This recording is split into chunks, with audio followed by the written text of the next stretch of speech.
5:07 on the KRMG Evening News, the Tuesday edition, and that means Michael Spurgeon is on the line, the city manager out in Broken Arrow. Time for the BA Breakdown.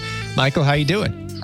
Skyler, I'm doing great. I really appreciate the opportunity to be with you here on a beautiful Tuesday here in Broken Arrow. It is a nice day, and with that in mind, I wanted to ask you about a lot of the things that Broken Arrow has to offer when it comes to summertime and get the kids out, or maybe just, taking the dog for a walk, whatever it might be. What spurred my interest in this is I saw where they've just opened the fountain there in the Rose District. So can you run me through a couple of other ideas that people might want to go out, see, and do when it's nice in Broken Arrow?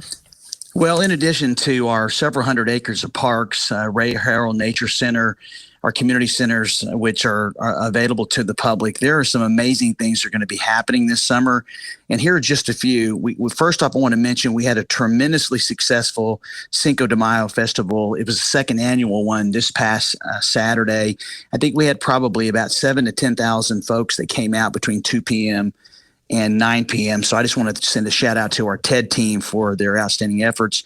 We got Rooster Days coming up. It's our annual event. It's going to be in June 9th to the 12th. We also have our Tuesdays in the park where we have music every Tuesday night at approximately 6 o'clock. Also, we've got our second annual New Orleans Square Block Party, which is our 4th of July celebration at Elm in New Orleans. And that's going to be on July 1st. And then the Chamber of Commerce has their mid-July Taste of Summer, which is ice cream provided by Bluebell. And then we have our Scott Fest that's coming up in September, which is just going to be amazing. And then we're going to close out the season, I believe, with our Rose Festival and Chalk It Up. And I think we're going to combine an event with that because this year it's exciting to announce the Rose District is actually 10 years old. So these are just a few of the things that are happening. And, I do want to make a suggestion, Skyler. So maybe sometime for the Tuesdays in the park, which is, our show's on Tuesday, maybe we could do some kind of live remote where we could actually do our show from the community center out there while we're having some music. I love that idea. I think we should make that happen. Great idea. All right. Now, Scott Fest, you mentioned that. Now, that's something I remember. It was quite a big deal a number of years ago when that moved to Broken Arrow. Do you see more of that happening in the future, more big events going out that way?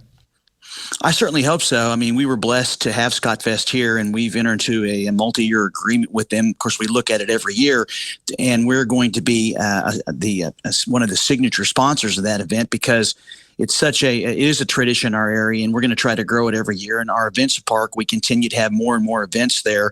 And that's one of the things we'd like to do here in the city is promote additional both public or private events to try to draw our citizens as well as those within the region, possibly out of the area, to our community to partake in whatever event that's happening, which, as we know, creates opportunities for hotel night stays as well as folks that shop and eat locally. So that's something that's always on the radar, and we don't try to make sure they're going to be good family events that are going to bring residents to our community to hopefully help grow the economy and have some recreation fellowship. Michael Spurgeon, the Broken Arrow City Manager. This is our weekly visit for the BA Breakdown. Let's switch gears a little bit and talk about this awesome meeting that happened between the city of Broken Arrow and the Muscogee Nation. And at first glance, you think, okay, one government met with another, but this is really a big deal, very historic. I saw a video released by the city where they said the Muscogee Nation said they had never been asked by a city to meet before. I can't believe that. And Broken Arrow was the first one.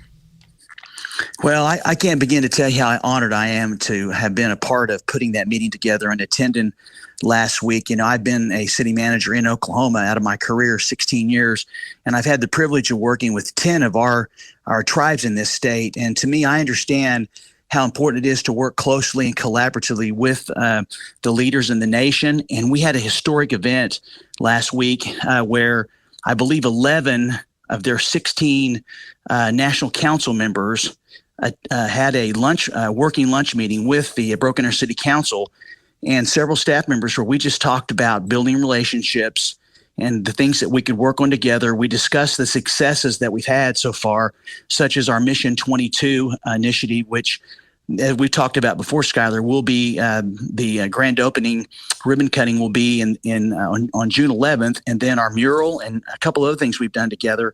And we decided that we're going to continue to build our relationship because we understand about 30% of Broken Arrow's population are members of the Muscogee Creek Nation. So essentially, their citizens are our citizens. And it just makes perfect sense for us to work together. And I think the next time we get together, we're probably going to go down to their tribal headquarters to meet with them just to continue relationship building. That's fantastic. One last thing for you here today before we got to go, Michael, a question for you from the open mic on the KRMG app. My question is around esports. Do you think Broken Arrow will eventually have an esports arena? And if so, when do you think that'll take place?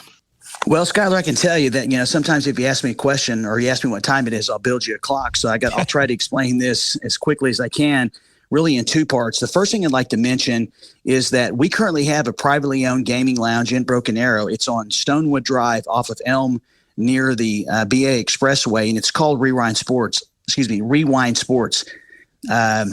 If you have not been there, I would suggest you go out there because it's absolutely amazing. Secondly, is that we do know that esports is here to stay, and it's an emerging economic driver. And so last year, the city, the chamber, EDC, and the Broken Arrow Public Schools, we partnered on a study, and our chamber CEO, Jennifer Conway, actually led that initiative where we went out and looked at the feasibility of developing an esports arena here in Broken Arrow. And what we learned is that in order to do any type of significant private public partnership is going to be necessary to build something from the ground up. Right now, we don't have a developer that is interested in doing that.